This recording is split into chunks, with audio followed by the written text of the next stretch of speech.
सभी का स्वागत करता हूँ। तो जैसे कि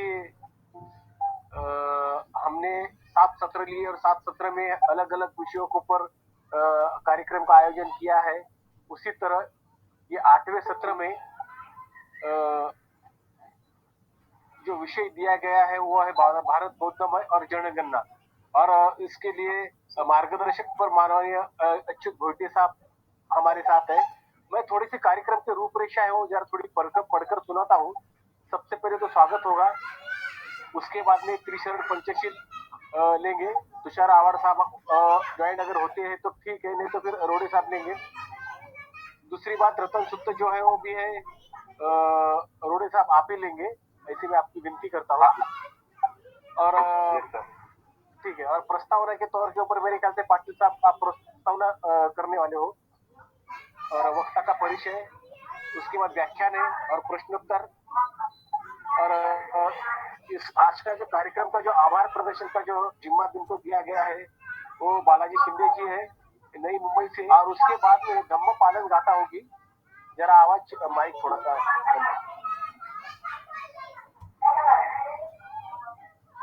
हेलो हेलो। हाँ, तो कार्यक्रम का जो इसमें ये होगा, आखिर में धम्म पालन गाथा होगा, वो भी तुषार आवाड़ जी करेंगे। अगर नहीं है तो फिर रोड़े साहब करेंगे। तो साथियों, ये तो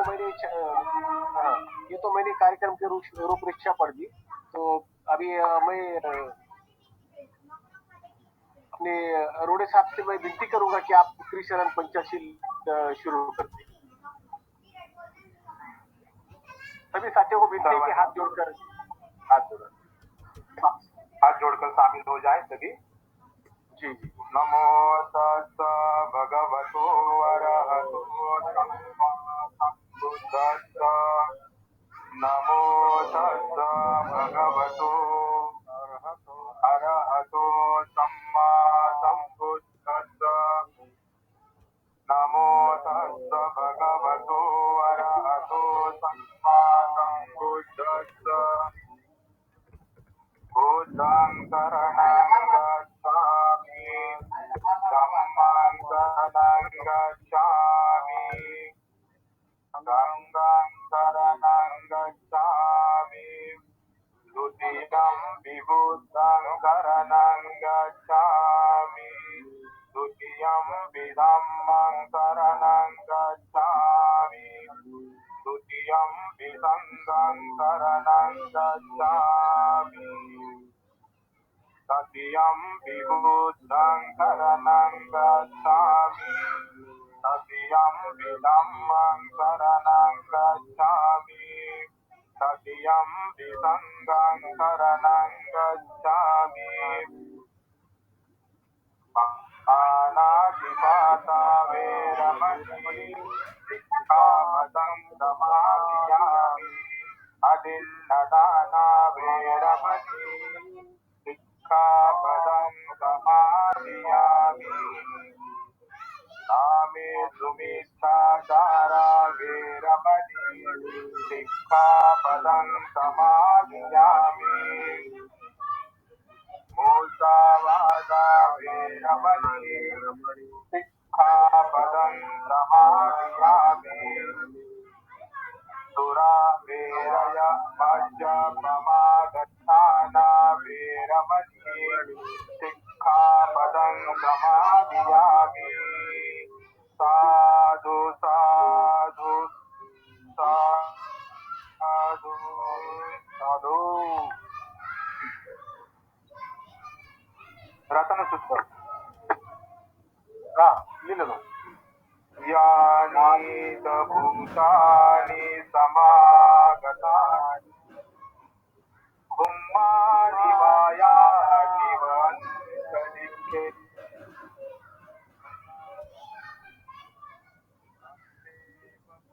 सुमना भवन्तु अथोऽपि तत्कच्च सुनन्तु भासितम् अस्माहि भूता नितमेत सब्बे मे संकरोथ मानुष्यापजाय स्वादरतो च हरन्ति ये बलिं तस्माहिनेर कतपमता यं किञ्चिदितं इदबाहुरङ्वा सक्केषु आयं रतनं पनीतं ननो समङ्गस्ति तथागतेन इदं विबुधे रतनं पनीतम् एतेन सत्येन सुवटी होतु कयं विरागम् अमतं पनीतं यत जग सख्यमुनि समाहितो न तेन धम्मेन समस्ति किंचि इदं विधम्मे रतनं पनीतम् एतेन सत्येन सुवती होतु यं बुद्धसेचो परिवन्नयि शुचिं समाधिमानन्त रिकय्यमाहु समाधिना तेन समो न विद्यति इदं विधं मे रतनं पनीतम् एतेन सत्येन सुवती होतु ये पुग्गला अष्टशतं पसत्ता चत्तारि एतानि युगानि होन्ति ते दक्षिणेया सुगतस्य सावका एते सुदिन्नानि महाफलानि इदं संगे रतनं पनीतम् एतेन सत्येन सुवती होतु ये सुपयुता मनसा दलेन निक्कामिनो बोधमसासनम्मि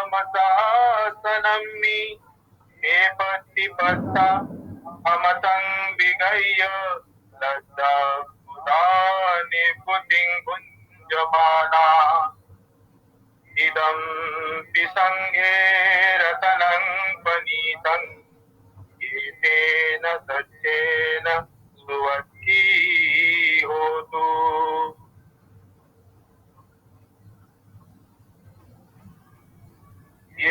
यतिन्दकीलो पथवीसितोऽसिया चतुक्तिवातेहि असम्पकम्पियो ततोपमं सत्पुरुषं वदामि यो वर्य सच्चानि अवेच्च पश्यति इदं संगे रतनं पनीतम् एतेन सत्येन सुवती होतु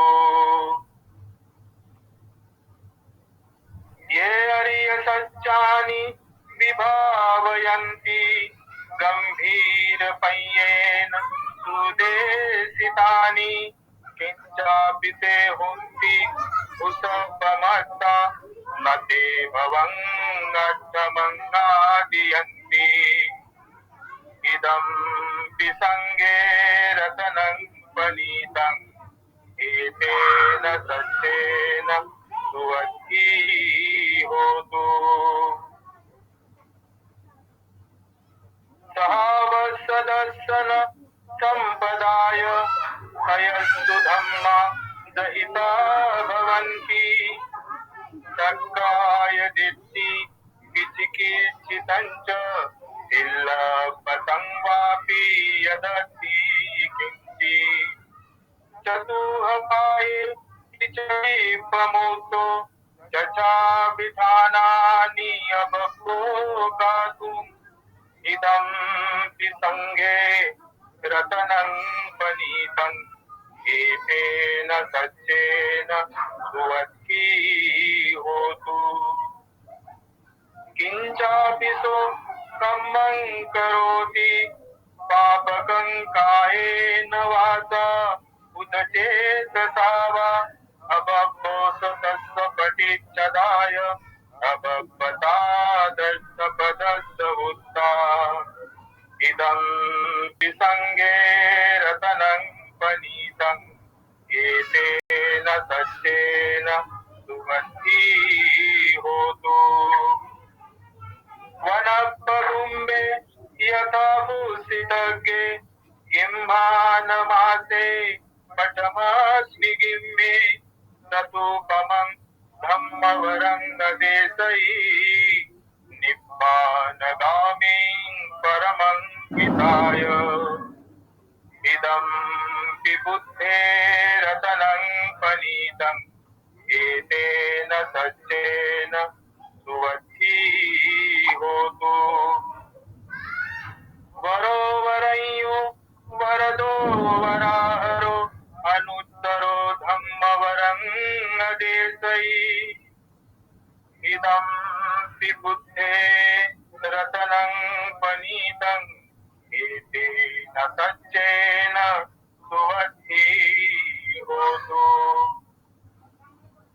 क्षीणं पुराणं नवनति सम्भवं विरक्तचित्ता अयतिके भवस्मिन् एकीन बीजा अविरुल्लिछन्दा निपन्ति धीरा यतायं प्रदीपो इदं विसङ्गे रतनं पनीतम् एतेन सत्येन सुवधी होतु यानीद भूतानि समागतानि कुम्भानि वायानि वरन्तदिखे तथागतं देवमनुष्यपूजितं बुद्धं नमस्ताम् सुमती होतु यानीद भूतानि समागतानि कुम्भानि वायानि वरन्तदिखे तथागतं देवमनुष्यपूजितं धम्मं नमस्ताम् सुमती होतु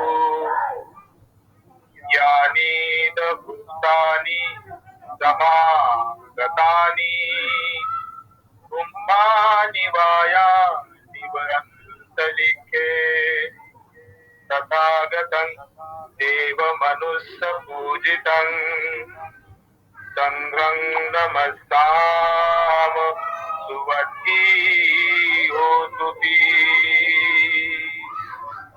साधु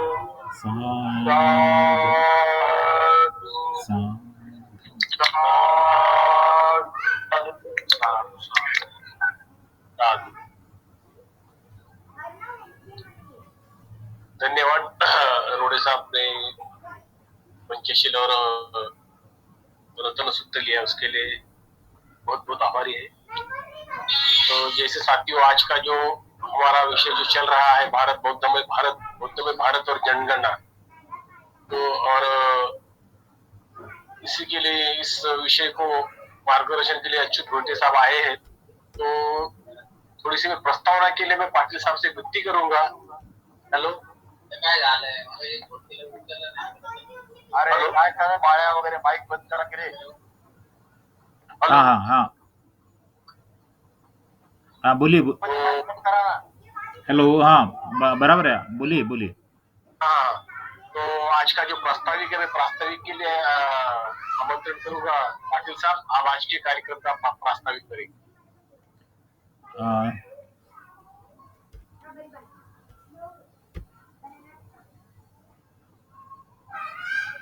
धन्यवाद गौरी जी। आज के हमारे मुख्य वक्तागण माननीय अच्युत घोटे जी और सभी साथियों, आज का जो विषय है हमारा कि बौद्ध में भारत और सर एक विनती है, सभी का भी माइक बंद करें, जो बोलेगा उनका माइक चालू रहेगा। हाँ, मेरे ख्याल से सभी का माइक बंद है वैसे। मेरा ही माइक चालू है। तो आज का हमारा विषय है बौद्धमय भारत और जनगणना। तो जैसे कि आज भारत में जो बौद्ध लोग हैं, वो हम बाबा साहब ने 1956 में जो दीक्षा दी थी, उसकी वजह से लोग भारत के आज जो है बौद्ध है, कि 1951 की अगर हम जनगणना देखते हैं तो भारत में बौद्धों की संख्या करीब करीब 0 है। लेकिन आज अगर हम भारत में देखते हैं 2011 की जनगणना के अनुसार, तो भारत में बौद्धों की संख्या है करीब करीब 84 लाख है। लेकिन बाबा साहब की हम जो मूवमेंट की बात करते हैं, बाबा साहब के आंदोलन की हम जब बात करते हैं, तो बाबा साहब नवंबर 1956 में नेपाल में ऐसे बोलते हैं कि अगर मैं 2 साल जिंदा रहता हूं तो इस देश में 5 करोड़ लोगों को मैं बौद्ध करा के बता दूंगा। कितना? 5 करोड़ लोगों को। अब ये 5 करोड़ लोग जो कौन है? तो ये 5 करोड़ मतलब तभी के वो शेड्यूल कास्ट लोग हैं। अगर बाबा साहब बोलते कि अगर मैं 2 साल अगर जिंदा रहता हूं, बाबा साहब को पता था, उनको शायद शंका थी कि मैं वो उतने जिंदा नहीं रहेंगे, तो बाबा साहब ये कहते हैं कि अगर मैं 2 साल जिंदा रहता हूं तो इस देश में 5 करोड़ लोग मतलब उस समय के 15% लोगों को मैं, शेड्यूल कास्ट लोगों को मैं बौद्ध करा के दिखा दूंगा। आज 60 साल के ऊपर हो गए, भारत में बौद्धों की जनसंख्या कितनी है? तो 84 लाख। बाबा साहब 2 साल में 5 करोड़ करने वाले थे, मतलब 15% करने वाले थे। आज 2011 के जनगणना के हिसाब से अगर हम देखें तो भारत में बौद्धों की संख्या 1% भी नहीं है। और बाबा साहब आगे ये भी कहते हैं एक इंटरव्यू में कि आने वाले 15 सालों में भारत के बाकी लोग भी बौद्ध धर्म का स्वीकार करेंगे। मतलब बाबा साहब का पहला एम तो ये था कि पहले जो बाबा साहब मानने वाले जो लोग थे, बाबा साहब की जो संगठन था शेड्यूल कास्ट फेडरेशन, उसकी वजह से पूरे भारत के लोग बौद्ध धर्म का स्वीकार करेंगे। बाबा साहब का उद्देश्य था कि इस देश की जो समस्या है, सामाजिक समस्या है, जाति प्रथा, उसका नाश करना। और जाति प्रथा का नाश करने के लिए बाबा साहब बौद्ध धर्म का स्वीकार करने वाले थे। और बाबा साहब बौद्ध धर्म का स्वीकार किया, लोगों को बताया कि आप भी बौद्ध धर्म का स्वीकार करो। लेकिन 1956 के बाद से हम ऐसा भारत में देखते हैं कि अभी तक भारत में बौद्धों की जो संख्या चाहिए थी, जनसंख्या चाहिए थी, वो हमको दिखती नहीं है।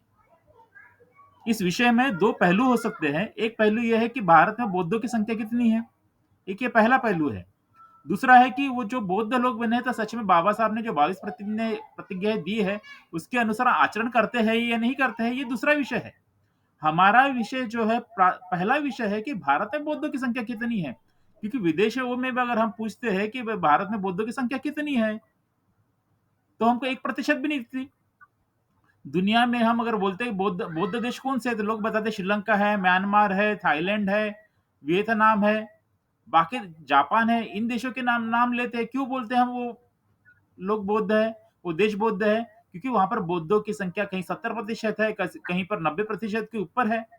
तो भारत में बाबा साहब के हिसाब से जो पहला काम होना चाहिए कि ज्यादा से ज्यादा लोगों ने मेरा धर्म कौन सा है, जिसको हम चाहे आज का शेड्यूल कास्ट बोले, जहां से शुरुआत कर रहे हैं वहां से लेकर हम आगे चले, चाहे बहुजन समाज बोले, उन्होंने क्या करना चाहिए, हमारा उनका धर्म क्या है, तो बौद्ध धर्म है, ये ऐसा बताना चाहिए था। लेकिन जनगणना में हमको अभी तक ऐसा बौद्ध, मेरा धर्म बौद्ध है, ये बताने वाले लोग नहीं मिलते हैं। क्यों नहीं मिलते हैं, उसकी चर्चा हमारे आज के माननीय वक्ता हमको जरूर बताएंगे। साथ में उसमें इस विषय में दूसरा पहलू ऐसा भी है कि लोगों के मन में डर है कि अगर मैं धर्म बौद्ध लिखाता हूं तो मेरे अधिकार वो मिलेंगे कि नहीं। जो बाबा साहब ने जो दिए है अधिकार, जो है मुझे जो अधिकार दिए है, आरक्षण का है, रिजर्वेशन का है, कॉन्स्टिट्यूशनल राइट्स है, वो मिलेगा कि नहीं, ये इस बात में उनको उनको डर लगता है। तो हमको ये दिखता है कि इस वजह से बहुत जो लोग हैं अपना धर्म बौद्ध नहीं लिखा रहे हैं।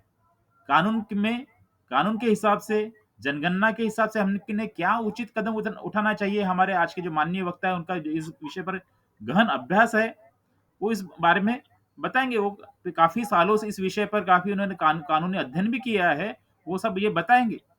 ये करते हुए जो ये लोग प्रचार कर रहे हैं, हम जो लोगों को ये बता रहे हैं कि जनगणना में हमने क्या लिखाना चाहिए, क्यों लिखाना चाहिए, इससे हमारे अधिकार कौन से अधिकार बाधित होते हैं। तो कुछ लोग जो भावनावश हो जाते हैं, वो हम जैसे लोगों पर आरोप लगाते हैं, जैसे अच्युत भोईटे साहब पर भी वो आरोप लगा सकते हैं या लगा चुके हैं, क्योंकि कि हम जातिवाद को बढ़ावा दे रहे हैं। क्या कागज पर सिर्फ जातियां लिखाने से जातिवाद नष्ट हो जाता है क्या? कभी बाबा साहब ने ऐसा बताया था क्या? इस इस बात को भी हमको सोचना चाहिए। आज का विषय काफ़ी संवेदनशील है। हो सकता है कि कुछ लोग ऐसा ऐसा सोचे कि यानी ऐसा हम अगर हम ऐसा यानी जनगणना में हम धर्म बौद्ध लिखाने के साथ अगर हम जाति की ये जाति लिखाना है, नहीं लिखाना है, इस बात पर बहस का वो मुद्दा है, काफ़ी दिनों से है। तो वो आरोप लग सकते हैं कि कुछ लोग भावनावश होकर क्या ये बात कह सकते हैं। लेकिन आज इस संवेदनशील विषय पर हमको अपने भावनाओं पर नियंत्रण रखकर हमको चर्चा करनी है। समय का एक थोड़े से समय में हम जो वो चर्चा करने वाले हैं मान्यवर आज के माननीय जो वक्तागण है हमारे मित्र अच्युत भोईटे साहब जो काफी सालों से schedule caste Buddhist schedule caste mission of India इस मूवमेंट के नाम से काफी वो सतत प्रचार करते रहते हैं। व्हाट्सएप हो, फेसबुक हो या कहीं लेख है, कहीं भाषण है, वहां पर सतत प्रचार करते रहते हैं। उन पर आरोप भी लगते हैं लेकिन वो बिल्कुल उस पर विचलित न होते हुए उस मिशन को बाबा साहब जो मिशन है उसको आगे बढ़ाने का काम वो कर रहे हैं। तो आज के विषय पर आज का जो विषय है उसके ऊपर वो आज विस्तारित रूप से वो अपनी बात रखेंगे। जैसे हमारे कार्यक्रम का नियोजन है, हमने वक्ता को 45 मिनट दिए हैं और 15 मिनट का जो है वो ये रहता है प्रश्नोत्तर रहेगी इस विषय के संदर्भ में। तो मैं आगे का सूत्र हमारे सूत्र संचालक माननीय पांडुरंग गवई साहब जी को देता हूँ। धन्यवाद। जय भीम।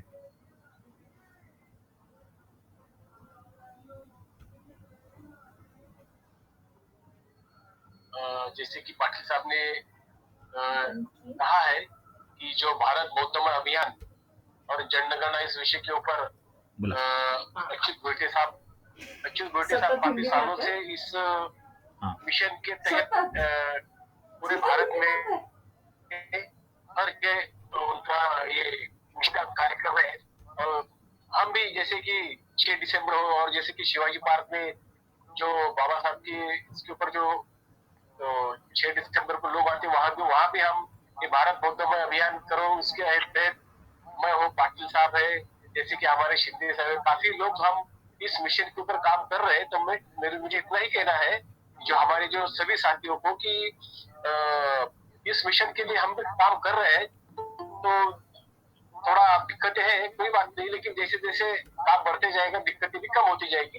तो इस विषय को पर पूरी तरह उस विषय को देने के लिए और विषय का पूरी तरह स्पष्टता समझाने के हमने आज भोईटे साहब को मैं आज बुलाया है। तो भोईटे साहब से मैं विनती करूंगा सर आप आपका मार्गदर्शन शुरू करें। भोईटे साहब। जय भीम। सभी को साथियों को जय भीम, नमो बुद्धाय। साथियों, आज आपने मुझे यहाँ निमंत्रित करके गूगल मीट में एक विषय को आपके साथ शेयर करने के लिए भोईटे जी मौका दिया। भोईटे जी आवाज आ रहा है मेरा? आवाज आ रहा है। थोड़ा सा कैमरा थोड़ा पीछे लीजिए। क्या तो कैमरा काफी नजदीक हो गया है। हाँ ठीक है। ठीक है ठीक है। आज का विषय है बौद्धमय भारत और जनगणना। साथियों, मैं पिछले कई सालों से इस विषय पर काम कर रहा हूं। यह काम करते समय मैंने देखा है कि भारत में जो आज की स्थिति है, परिवर्तन की स्थिति, ये स्थिति देखकर मुझे ये लगता है कि बाबा साहब ने 1950 में ये भारत को लगभग बौद्धमय कर चुके हैं। बाबा साहब भारत को बौद्धमय करने की प्रक्रिया 1950 में पूर्ण करके ही बाबा साहब ने हमें धम्म दिया है। अभी हम लोगों को बौद्धमय भारत के बारे में सोचने के बजाय हमें ये सोचना जरूरी है कि हम ये बौद्धमय भारत में हम बौद्ध कैसे बने,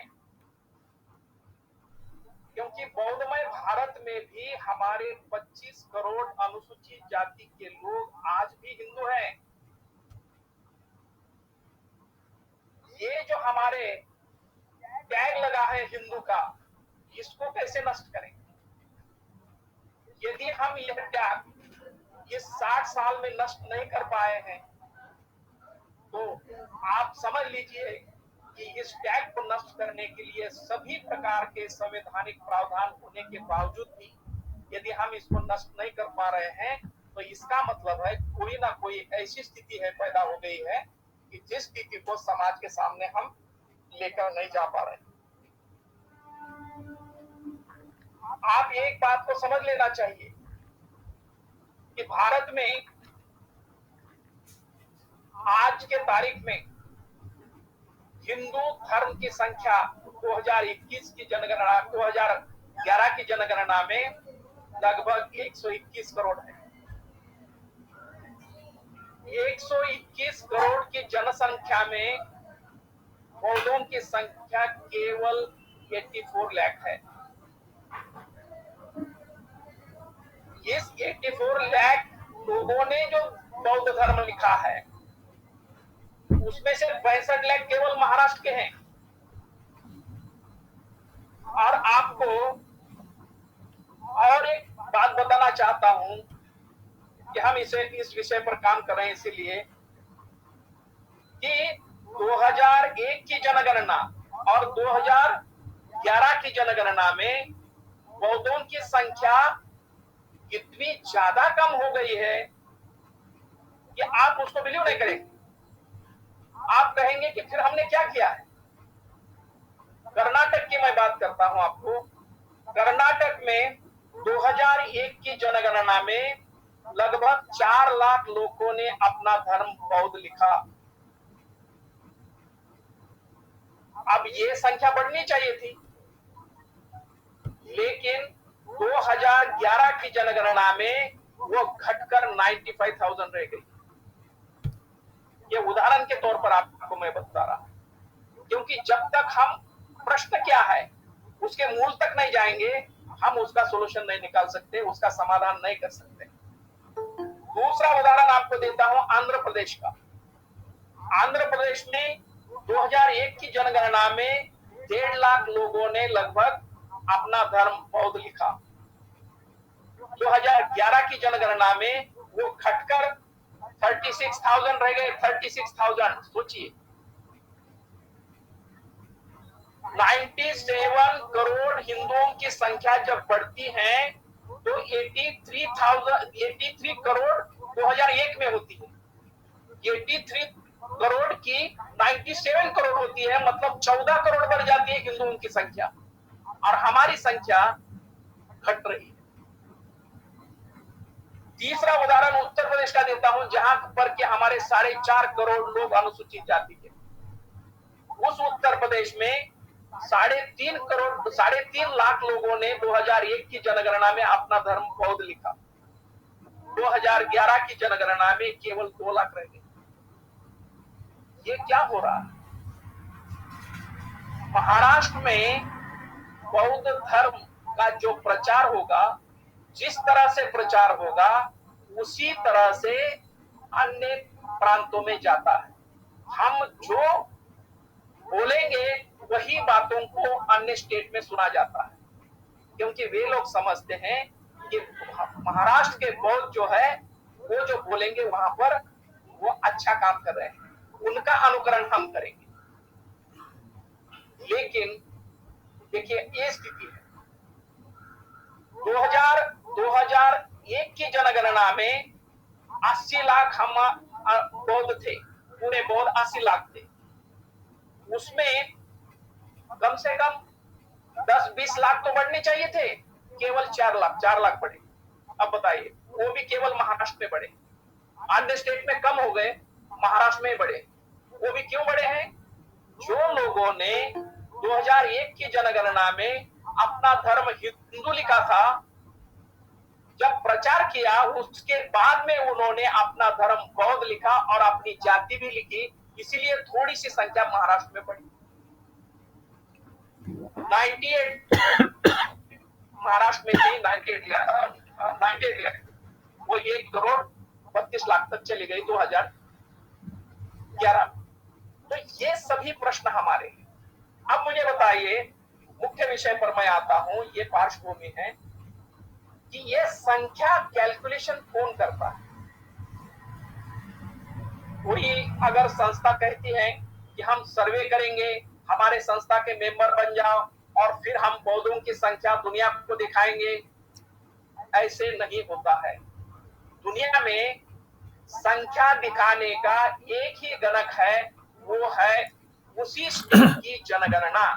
सभी स्टेट राज्यों में, सभी देशों में जनगणना के अलावा अपनी संख्या दर्शाने का दूसरा कोई मापदंड नहीं है।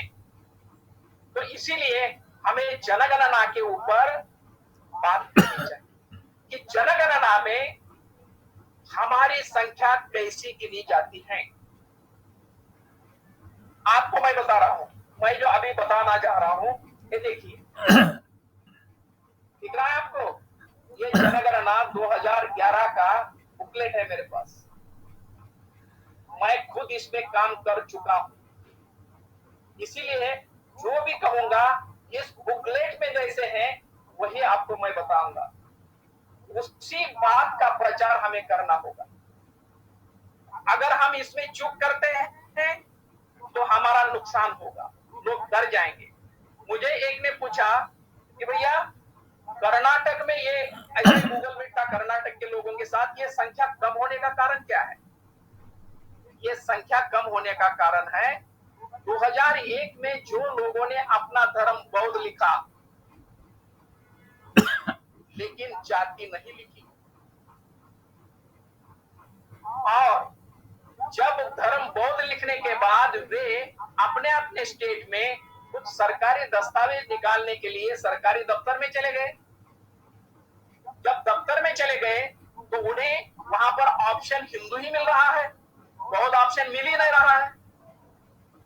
उन्हें जब पता चला कि हमने तो बौद्ध लिखा, हम तो बौद्ध हैं, लेकिन जाति प्रमाण पत्र निकालने के लिए तो हमें हिंदू लिखना पड़ रहा है, हिंदू सेलेक्ट करना है, तो फिर हमारे से कुछ तो गलत हुआ।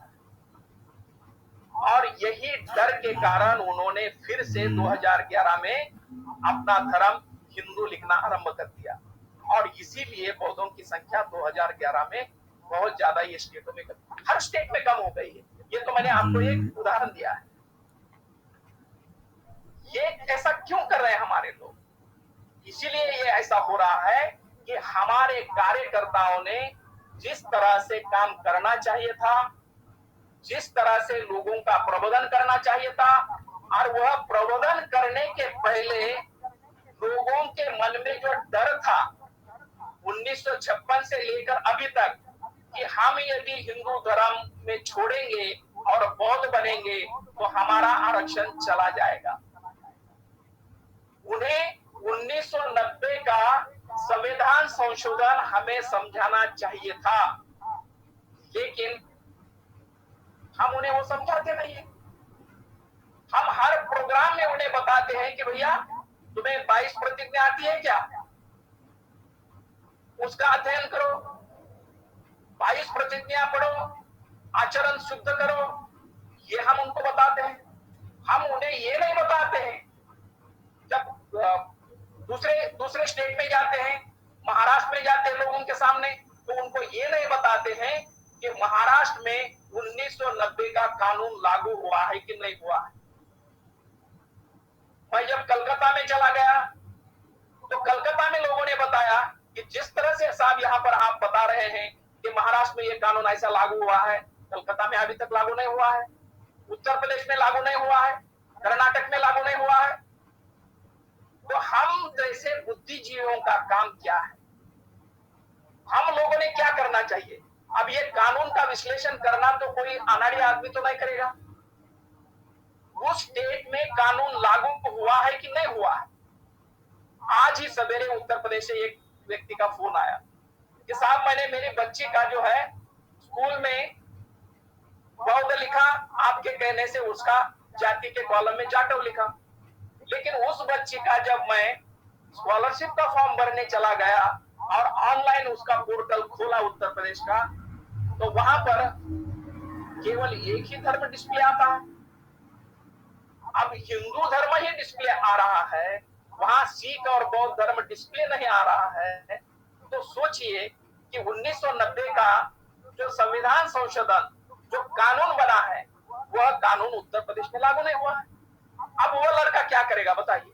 मैंने कितना भी उसको समझाया, फिर भी अगर उसे हिंदू धर्म सेलेक्ट करना पड़ रहा है सुविधा के लिए, स्कॉलरशिप के लिए, तो वह लड़का हमारी बात क्यों सुनेगा?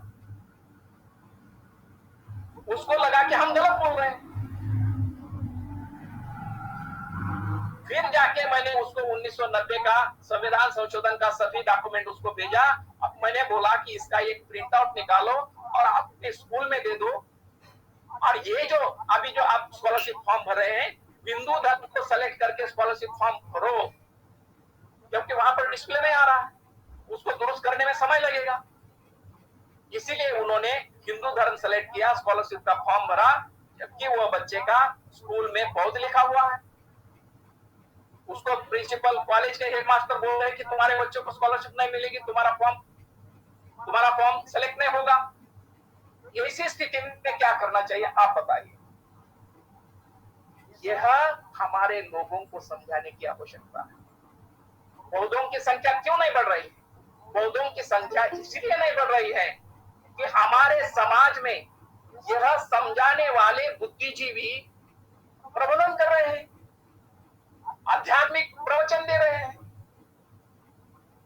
ये टेक्निकल बातें हम किसी को नहीं समझाते हैं, और जब तक टेक्निकल बातें हम नहीं बताएंगे, बौद्धों की संख्या नहीं बढ़ेगी। जब बौद्धों की संख्या नहीं बढ़ेगी, तो हम कितना भी बौद्धमय भारत करने की बात करेंगे, तो फिर जो 60 साल में हुआ वही होने वाला है। हम अभी आपको बताते हैं कि महाराष्ट्र में 30 साल हो गए 90 की संविधान संशोधन को, लेकिन आपकी जानकारी के लिए बताता हूं, महाराष्ट्र में भी 2018 तक हमारे जितने भी बुद्धिजीवी है, वे अपना धर्म हिंदू और जाति महार लिख करके जाति प्रमाण पत्र अपने बच्चों का लेते हैं।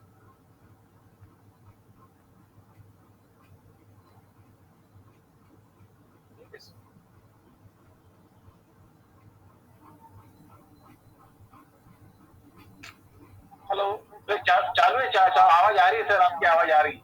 ये तो है ना? आ रही आवाज आ रही है। आप बोलो आवाज आ रही है। तो कहने का तात्पर्य ये है कि जब तक हम टेक्निकल बातें लोगों को बताएंगे नहीं, थोड़ा हटके काम नहीं करेंगे, तब तक बौद्धों की संख्या भारत में नहीं बढ़ेगी। और इसीलिए मैं खास तौर पर लोगों को धर्म बदलने का आसान तरीका बताता हूं, और वह तरीका है जनगणना का परिवार पत्रक, बच्चों के स्कूल नामांकन पंजी। जहां पर भी आपको धर्म लिखना है, उसके लिए धर्म के कॉलम में बौद्ध लिखो, जाति के कॉलम में जो भी आपकी जाति है चमार पासी लिखो।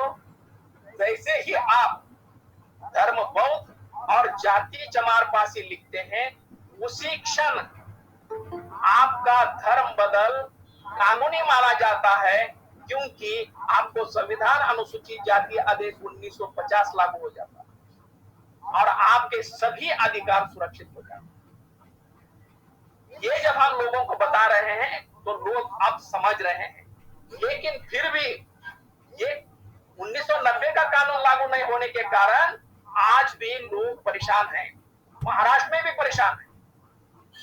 कुछ लोग उल्टी सीधी बातें बताते हैं कि बौद्ध धर्म लिखोगे जनगणना में और जाति लिखोगे तो आपकी गलती हिंदुओं में होगी, ऐसा भी कुछ लोग बताते हैं। आपको बता रहा हूं, यहाँ जनगणना परिवार पत्रक मेरे सामने है, उसमें 7 नंबर कॉलम होता है।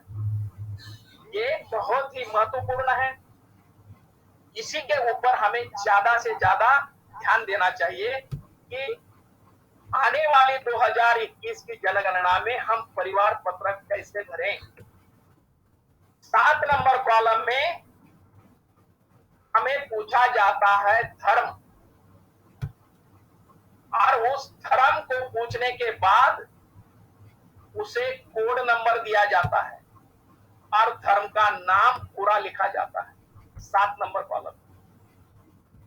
हमारे भारत में लिस्टेड धर्म है, हाँ, सिक्स धर्म है, देखिए सिक्स धर्म है, हिंदू, मुस्लिम, सिख, क्रिश्चियन, बौद्ध और जैन। इसका मतलब है बौद्ध धर्म भारत के संविधान में लिस्टेड 1950 के पहले हो चुका है। बाबा साहब ने उसको लिस्टेड कर दिया है, जबकि उस समय हम बौद्ध नहीं थे। कितना बड़ा काम किया बाबा साहब। ये धर्म हमारा लिस्टेड है। अब उसके लिए 5 नंबर का उसको कोड नंबर दिया गया है। परिवार पत्रक भरने के लिए या तो अभी 2021 की जनगणना हाईटेक होने वाली है, इस जनगणना में आपको या तो आईपैड से होगा या परिवार पत्रक का कागज का फॉर्म भी भरा जाएगा या मोबाइल से होगा। आपको प्रश्न नंबर 7 पूछा जाएगा। इस 7 में आपको धर्म बताना है। यह धर्म बताते समय आपने आपका धर्म बताना है बौद्ध। बौद्ध धर्म बताने की बात हम करेंगे तो लोग हमें प्रश्न पूछेंगे कि भैया फिर उसका प्रूफ देना पड़ेगा, हमें कोई डॉक्यूमेंट एविडेंस देना पड़ेगा, क्योंकि कुछ लोग पूरे भारत में ये प्रचार कर रहे हैं कि भैया आप बौद्ध हो तो फिर आपके पास बौद्ध दीक्षा प्रमाण पत्र किधर है। तो दीक्षा प्रमाण पत्र आपको नहीं मांगा जाएगा। जनगणना अधिकारी को ये पूर्ण रूप से इंस्ट्रक्शन दिया होता है। इसमें लिखा है मैन्युअल में कि जो भी व्यक्ति अपना धर्म जो भी बताएगा उसको जनगणना अधिकारी को लिखना है। किसी प्रकार का प्रूफ नहीं मांगना है। जब वह व्यक्ति अपना धर्म बौद्ध बोलेगा तो उसे प्रूफ नहीं मांगना है। धर्म बौद्ध बोलेगा, उसका धर्म पूर्ण लिखो बौद्ध और उसका कोड नंबर लिखो 5। वो कोड नंबर लिख देगा। कोड नंबर लिखने के बाद उस फॉर्म में नीचे एक नोट होता है, एक टिप होती है, उसमें लिखा होता है कि अनुसूचित जाति के लोग हिंदू, सिख और बौद्ध धर्म में होते हैं।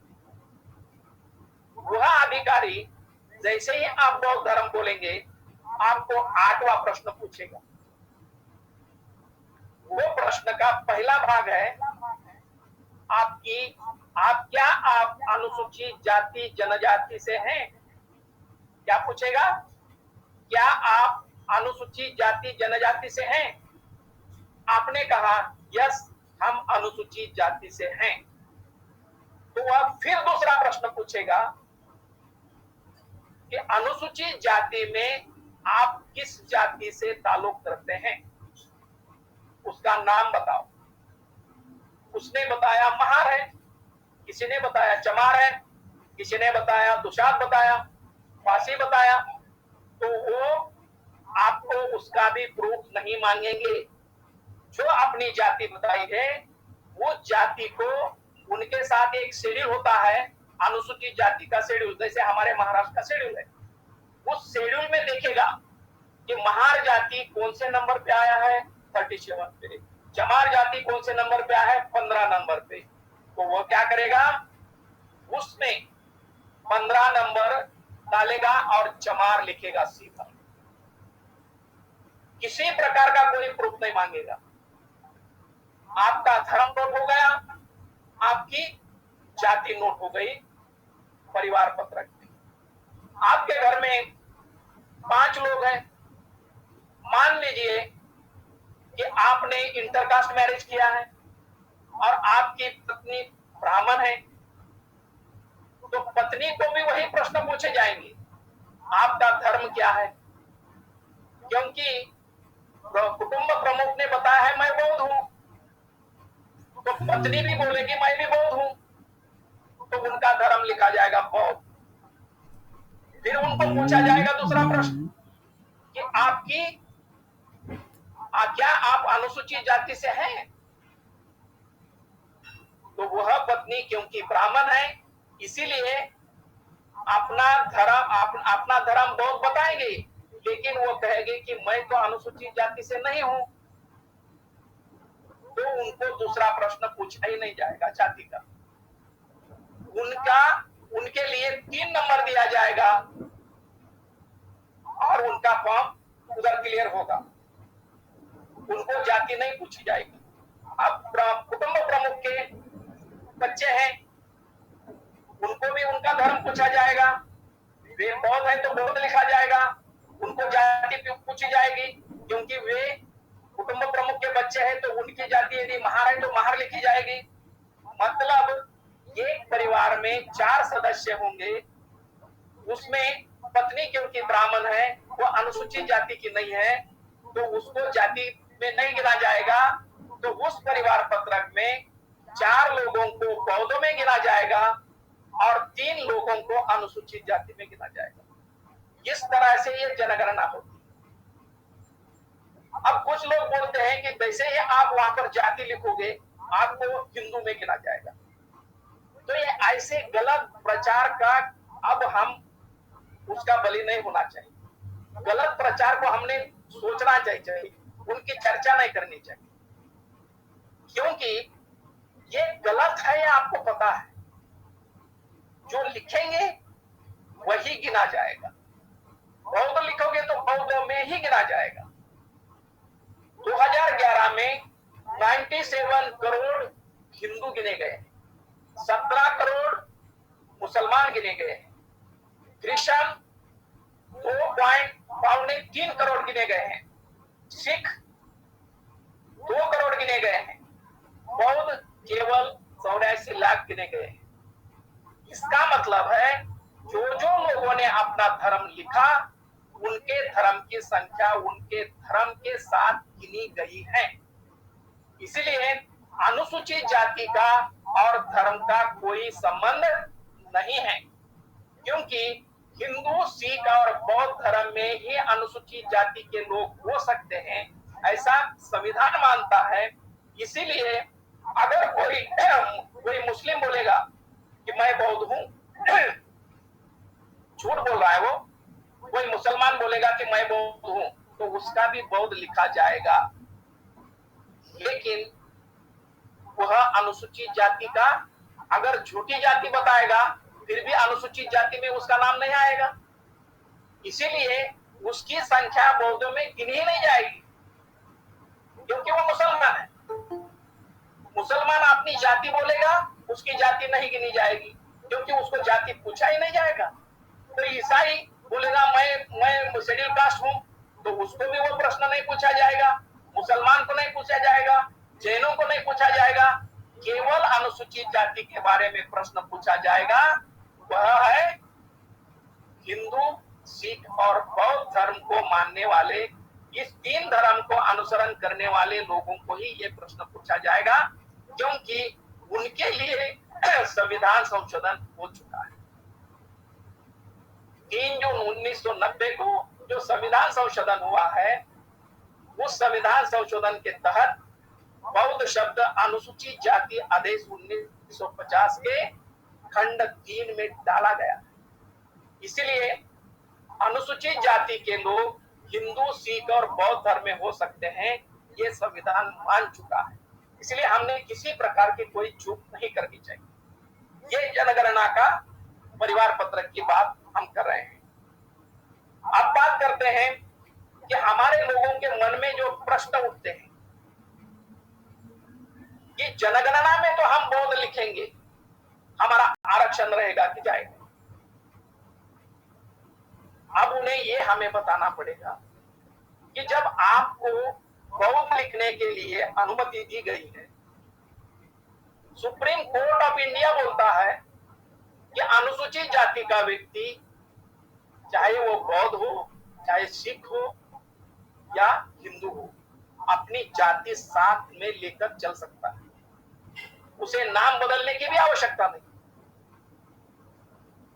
इतनी सब कानूनी प्रक्रिया हमारे साथ होने के बावजूद भी हमारे लोग डरे हुए हैं, और ये डर इसलिए है क्योंकि जो कानून लागू नहीं हुआ है प्रत्येक स्टेट में, ये कानून लागू करने के लिए हमें प्रयास करने चाहिए। जैसे हमने महाराष्ट्र में प्रयास किया। महाराष्ट्र में आपको बताऊं, महाराष्ट्र में 2018 में हमने पत्र दिया महाराष्ट्र सरकार को कि महाराष्ट्र में जो लोग अपना धर्म बौद्ध लिखना चाहते हैं और अपनी जाति लिखनी चाहते हैं, उन्हें ये कहकर मना किया जाता है कि बौद्ध धर्म में कोई जाति नहीं होती। इसीलिए हमारे लोग हिंदू लिखने के लिए मजबूर है।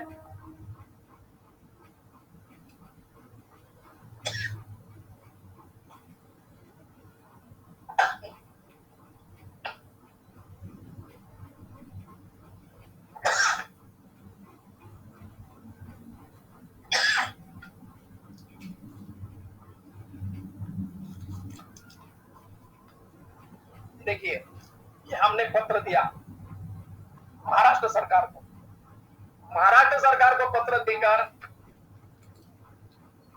उन्हें हमने बताया कि महाराष्ट्र में जब हमारे लोग जाति प्रमाण पत्र लेने जाते हैं तो उन्हें 7 नंबर प्रमाण पत्र दिया जाता है, और वह 7 नंबर प्रमाण पत्र जो है वो तो केंद्र सरकार की सर्विस में चलता ही नहीं है। आप 7 नंबर प्रमाण पत्र दे दो, लेकिन जिन्हें बौद्ध जो है, जिन्हें 6 नंबर प्रमाण पत्र चाहिए जो कि केंद्र सरकार का है, वो भी दे दो। तो उसके लिए महाराष्ट्र सरकार का पोर्टल जो है उसमें वो अलाउड नहीं होता था। जब हम बौद्ध लिखेंगे तो आगे प्रोसेस बंद हो जाती थी। जैसे ही हमने बौद्ध लिखा, वहां पर आगे फॉर्म चलता ही नहीं था। तो उसके लिए प्रधान सचिव वाघमारे साहब थे उस समय, हम वहां पर चले गए, उनको बताया कि देखो ऐसा ऐसा है, उनको प्रैक्टिकल करके दिखाया हमने पूरा उनके कंप्यूटर पे। और जब उनके ध्यान में आया कि यहाँ पर गड़बड़ी है, तो तुरंत उन्होंने आज अपने महाराष्ट्र में हिंदू, सिख और बौद्ध ये 3 धर्म पोर्टल पर डिस्प्ले आते हैं। जैसे ही आप बौद्ध धर्म सेलेक्ट करेंगे, जाति की लिस्ट आएगी, उसमें से अपनी जाति सिलेक्ट करो, आपका 6 नंबर का केंद्र सरकार का फॉर्मेट से आपको जाति प्रमाण पत्र मिलेगा। ये महाराष्ट्र में हुआ, लेकिन उत्तर प्रदेश में नहीं हुआ है, बिहार में नहीं हुआ, राजस्थान में हुआ है, छत्तीसगढ़ में हुआ है। छत्तीसगढ़ में लोगों ने अभी प्रमाण पत्र लेना चालू किया है बौद्ध धर्म सेलेक्ट करके। लेकिन उत्तर प्रदेश, कर्नाटका और आंध्र प्रदेश में ये क्यों नहीं हो रहा है? इसके लिए हमें प्रयास करना पड़ेगा। इसके लिए प्रयास करके वहां के सरकार को, मैंने उत्तर प्रदेश में लेटर भेज दिया है, मध्य प्रदेश में भी लेटर भेज दिया है, लेकिन यहां से लेटर भेजने से कुछ नहीं होगा। वहां पर जाकर हमें ये करना पड़ेगा कि 30 साल हो गए, लेकिन आज तक आपने 1990 का कानून लागू क्यों नहीं किया? ये है सही काम हमारा, बुद्धिजीवियों का काम ये है। जब कानून, हम बोलते हैं कि बाबा साहब ने संविधान लिखा है, जब बाबा साहब ने संविधान लिखा है ये हम बोलते हैं, तो उस संविधान का सही इस्तेमाल करने के लिए हमारे लोगों को भी हमने सजग करना चाहिए। वो कानून जो बाबा साहब ने लिखा है हमारे, वो धरातल पर लागू किया है कि नहीं, वो भी देखना चाहिए। 5 साल तक सरकार थी बहन जी की, 5 बार सरकार थी बहन जी की उत्तर प्रदेश में, क्यों नहीं लागू हुआ कानून? कानून इसीलिए लागू नहीं हुआ कि उत्तर प्रदेश के लोगों ने उसके बारे में कंप्लेन नहीं की। उत्तर प्रदेश सरकार ने कानून पास किया, उसका जीआर निकाला, जैसे महाराष्ट्र का निकाला है। महाराष्ट्र में 1990 में ही जीआर निकाला, लेकिन उसको लागू होते होते 2018 निकला। बहन जी मुख्यमंत्री थी उस समय, उन्होंने जीआर निकाला, लेकिन नीचे के लोगों ने उसको लागू नहीं किया। वह लागू करने के लिए वहां के हमारे लोगों को उसकी कंप्लेन करना जरूरी होता है। वो कंप्लेन हमने नहीं की है। आंध्र प्रदेश में भी वही है।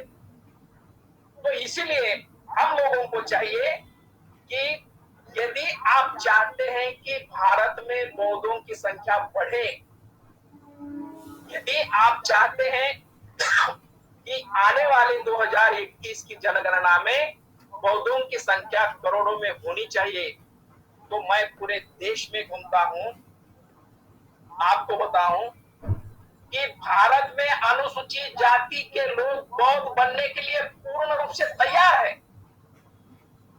लोग बौद्ध बनना चाहते हैं, बौद्ध बनने के लिए तैयार हैं।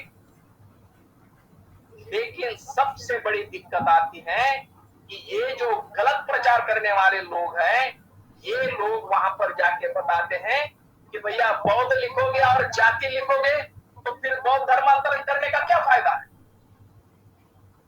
ये गलत प्रचार करने वाले लोग आगे इसीलिए जा रहे हैं क्योंकि सही प्रचार करने वाले लोगों की कमी है।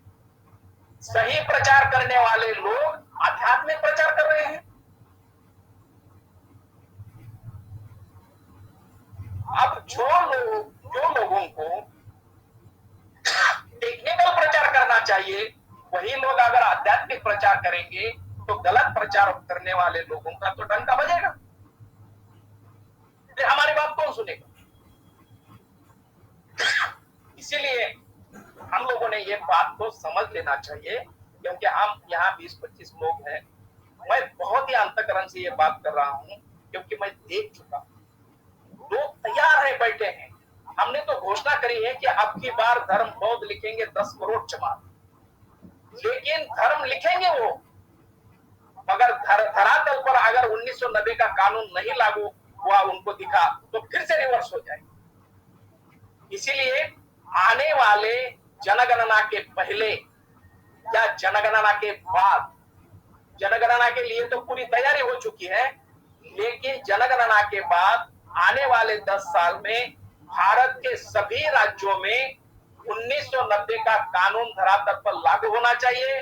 प्रत्येक सरकार, प्रत्येक स्टेट के पोर्टल पर 3 धर्म डिस्प्ले होने चाहिए। भले स्कॉलरशिप का फॉर्म हो, जैसे महाराष्ट्र में हमने निकाला, स्कूल के बच्चों के एडमिशन का फॉर्म हो, उसमें हमें बौद्ध धर्म सेलेक्ट करने के लिए लोगों को नहीं अगर देंगे हम, तो फिर से लोग हिंदू बनने के लिए, लिखने के लिए तैयार हो जाएंगे। इसीलिए आप सभी से मैं ये रिक्वेस्ट करता हूं, विनती करता हूं कि देखिए, हम लोग जब तक काम नहीं करेंगे कुछ भी होने वाला नहीं। लोगों को मुझे 20-25 फोन रोज आते, रोज मैं बताता हूं, लोग समझाना पड़ेगा लोगों। जब तक हम समझाएंगे नहीं, कानून समझाएंगे नहीं, उसकी सत्यता समझाएंगे नहीं, उनके आरक्षण के प्रति उनके मन का डर हम निकाल देंगे नहीं, तब तक बौद्धों की संख्या बढ़ेगी नहीं। बौद्धों की संख्या बढ़ाने के लिए हमें बस इतना ही करना पड़ेगा।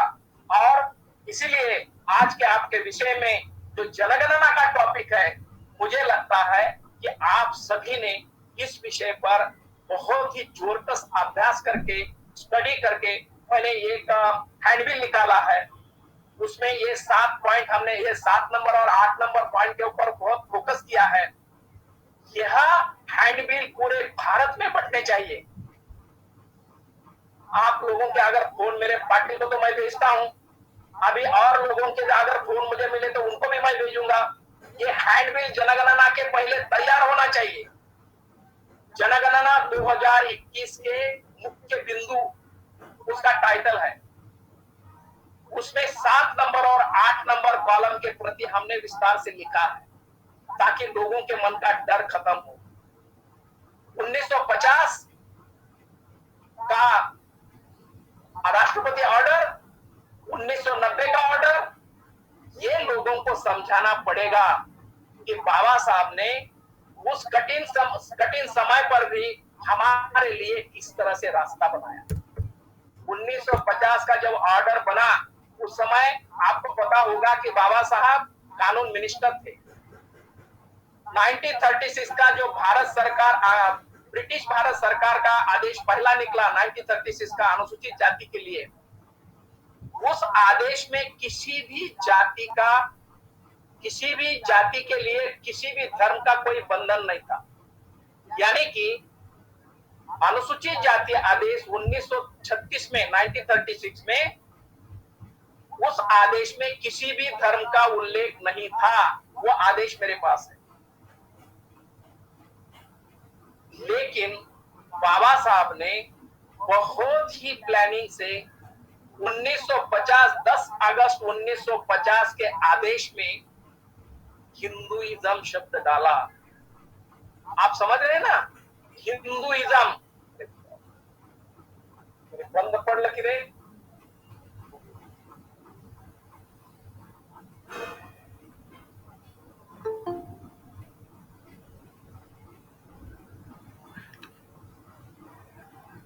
चालू है आवाज आ रही है आपकी?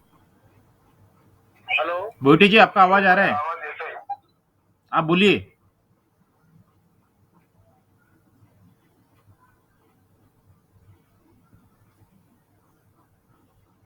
सर बोलिए बोलिए, आप आवाज आ रही है?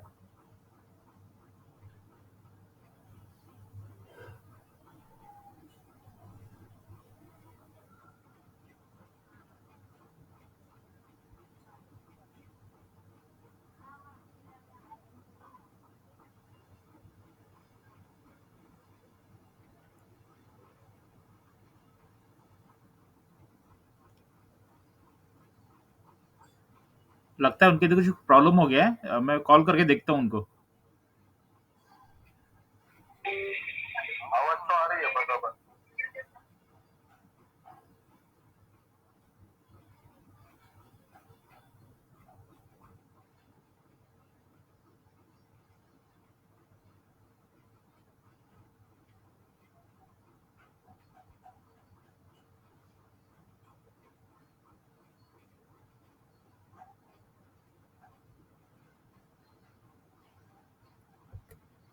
थोड़ा वेट कराएंगे ना sir, other technical problem.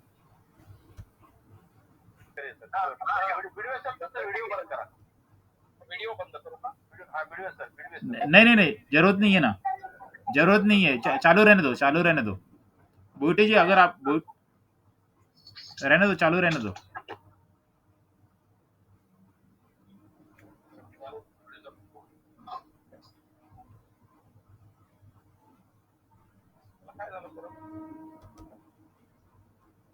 Sir चालू है, चालू वीडियो सर चालू क्यों बोला? तो है ना, रिजॉइन कसं काय आलंय ते?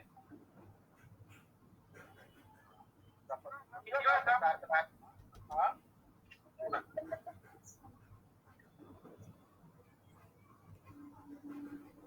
आप भोटी जी बोलिए आप, थोड़ा सा कैमरा जरा एडजस्ट कर लीजिए, फिर बोलिए। हाँ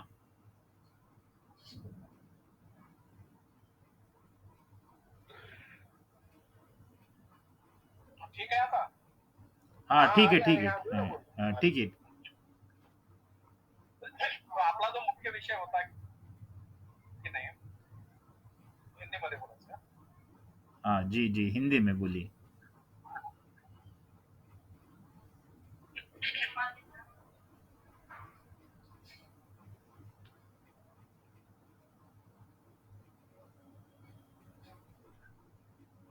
सर वीडियो बंद करा थोड़ा वेळ।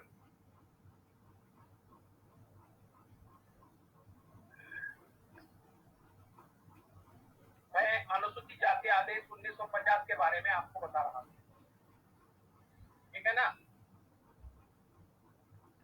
हेलो, आ रही है, बोलो आ रही है। हाँ, मैं जो है आपको अनुसूचित जाति आदेश 1950 के बारे में मैं आपको बता रहा हूँ। भोटी जी, बस अभी हाँ। हाँ, अपना जो समय है ना, वैसे अभी हम 9 बजे तक खत्म करने वाले हैं, तो थोड़ा सा आप ये लेकर लोगों को क्या क्वेश्चंस वगैरह वो ले लेते हैं हम लोग। तो थोड़ा सा आप बता दीजिए आप। ठीक है, और फिर लोगों के क्वेश्चंस वगैरह ले लेते हैं। ठीक, हाँ नहीं, आप आपका पॉइंट खत्म कर दीजिए भोटी जी, आपका वो जो पॉइंट है ना खत्म कर दीजिए अभी, जो भी आपको थोड़ा सा जो एंडिंग करना है वो कर दीजिए, और फिर क्वेश्चन आंसर ले लेते हैं। अब क्वेश्चन आंसर ले लीजिए, ठीक है? नहीं, आपका पॉइंट पूरा कर लीजिए, जो बता रहे थे वो पूरा कर लो सर। आपका पॉइंट पूरा कर लीजिए। हाँ पूरा करो, 1-2 मिनट में खत्म हो गया, चलेगा सर? 2 मिनट में खत्म करता हूँ, 2 मिनट हाँ ठीक है देखिए 1936 का जो आदेश था, भारत सरकार, ब्रिटिश भारत सरकार अनुसूचित जाति आदेश 1936, उसमें किसी भी धर्म के साथ अनुसूचित जाति को नहीं जोड़ा गया, उसको अलग से रखा।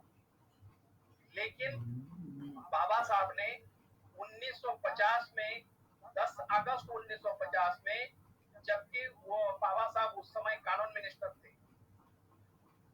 उस समय बाबा साहब ने 1936 के आदेश में थोड़ा फेरबदल करके 1950 में जब आदेश लाया गया, उस आदेश के पैराग्राफ 3 में हिंदुइज्म, हिंदू धर्म नहीं, हिंदुइज्म ये शब्द डाला और ये प्रोविजन ऐसी कर दी कि उसके बाद में उसमें धर्म के लिए एंट्री का रास्ता बना। बात समझ लीजिए कि 1936 के आदेश में किसी भी धर्म का उल्लेख नहीं था, लेकिन 50 के आदेश में बाबा साहब ने हिंदुइज्म को डालकर दूसरे धर्म के एंट्री के लिए रास्ता बना दिया। ये रास्ता क्यों बनाया बाबा साहब ने? क्योंकि बाबा साहब जानते थे कि मुझे आगे चलकर बौद्ध बनना है, मेरे लोगों को बौद्ध बनाना है, और इसीलिए हिंदुइज्म का वहां पर शब्द प्रयोग बाबा साहब ने किया। वह आदेश अपने पास है अभी भी। इसका मतलब यह है कि 1990 का जो अमेंडमेंट हुआ है, यदि बाबा साहब 1950 के आदेश में धर्म का प्रोविजन नहीं करते तो 90 का अमेंडमेंट नहीं होता था। 90 का अमेंडमेंट जो हुआ है वो धर्म का प्रोविजन उस आदेश में करने के कारण हुआ है। दूसरी सबसे बड़ी महत्वपूर्ण बात आपको बताऊं कि 90 का जो अमेंडमेंट हुआ है उसके तहत हिंदू के साथ साथ बौद्ध शब्द उसमें डाला गया है। 1956 में सिख शब्द उसमें आया, फिर जाके बौद्ध शब्द आया। इसका यह मतलब होता है कि अनुसूचित जाति के लोग उस आदेश में धर्म का प्रोविजन करने का मतलब यह होता है कि अनुसूचित जाति के लोग जो कि हिंदू धर्म को मानने वाले थे, वे लोग बौद्ध धर्म को मानने वाले भी हो सकते हैं। इसका मतलब 1990 में भारत के पार्लियामेंट ने ये डिक्लेयर कर दिया कि अनुसूचित जाति के 25 करोड़ लोग बौद्ध भी हैं। कितना जबरदस्त अमेंडमेंट था। जबकि 1950 से 1956 के बाद 90 तक जो आंदोलन हुए वो महाराष्ट्र से हुए। महाराष्ट्र के लोगों की ये मांग थी कि धर्मांतरित बौद्धों को आरक्षण दो, लेकिन उस अमेंडमेंट का दनका इतना जबरदस्त लगा, इतना जबरदस्त काम हुआ उस अमेंडमेंट से कि केवल महाराष्ट्र के नहीं बल्कि संपूर्ण भारत के सभी अनुसूचित जाति के लोगों का एक रास्ता खुल गया धर्मांतरण का। ये है 1950 का अमेंडमेंट, 1950 का आदेश। अब इस आदेश को जब तक हम लोगों को समझाएंगे नहीं, कुछ लोग कहते हैं कि बाबा साहब कानून मिनिस्टर थे और नेहरू और पटेल ने उनको जबरदस्ती उसमें हिंदुइज्म शब्द डालने को बोला। ये सब गलत चीजें हैं। इसके बारे में उनको कुछ पता ही नहीं था। बाबा साहब को पता था कि मेरे लोग जब धर्मांतरण करेंगे तो एक एक करके धर्मांतरण करने से कुछ लाभ नहीं मिलेगा। बाबा साहब चाहते थे कि भारत के सभी अछूतों को धर्मांतरण करना पड़ेगा। आखिरी अछूत भी हिंदू धर्म में नहीं रहना चाहिए। 1936 में वर्धा में बाबा साहब ने कहा था कि हम सभी 7 करोड़ लोग एक साथ धर्मांतरण करेंगे, गड़बड़ मत करो, मैं सब उसके लिए व्यवस्था करना। और वह व्यवस्था बाबा साहब ने 1950 के आदेश में करी और इसीलिए वह आदेश 341 सेक्शन को जोड़ा गया है।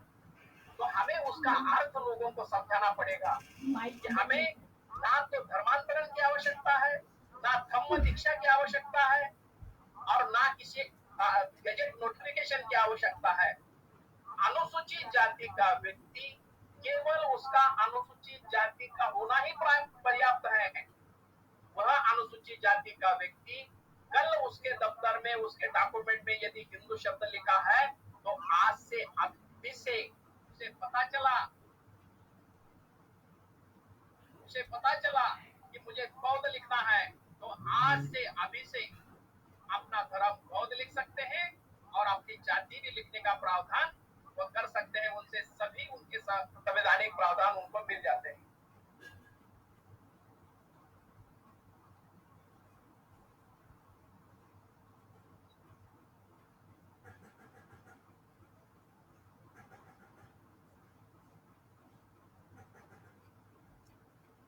हाँ, तो यही बात मैं आपको समझाना चाहता था।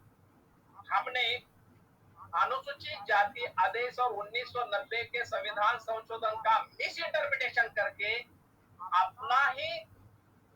अपने ही लोगों को गुमराह किया है, और इस गुमराह करने के कारण उसका सही मतलब लोगों को समझाने के बजाय हमने उसका गलत मतलब लोगों के सामने रखा।